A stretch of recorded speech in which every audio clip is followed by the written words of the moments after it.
La Chine, un pays où la vie ne semble jamais s'arrêter. Invités dans les faubourgs de Foshan, Muller, José et Michael ne sont pas au bout de leur surprise, car cette petite école est dirigée par les descendants de Yu Ke et de Yu Choi, des frères d'armes du célèbre Yip Man. C'est ça, il demande si c'est le neveu d'Yip Man.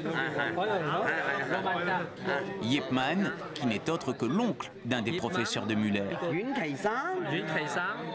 Nous avons été accueillis vraiment exceptionnellement. Les moments d'émotion intense s'enchaînent au fil des jours et on a eu un accueil hors du commun. Il y a eu une espèce d'échange d'énergie déjà avant de mettre les mains et de tester un petit peu les chisao. Il y a eu effectivement cette complicité, comme si on faisait partie de la famille et qu'on retrouvait des gens qu'on n'a pas vus depuis longtemps.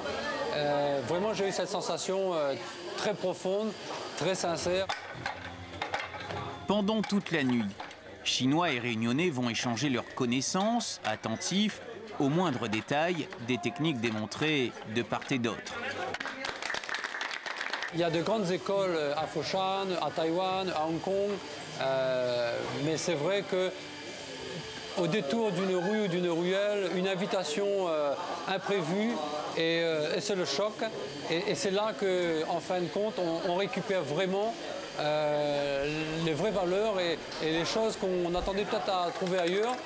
C'est là que ça se passe. Le plus surprenant, c'est que dès notre arrivée, on n'a même pas eu le temps de dire est-ce que vous pouvez nous faire une démonstration de Sudim Tao ou de Chum Kyu ou de Bilji, les trois formes, ou la forme du mannequin, ou le Barn Sham Down, le couteau papillon.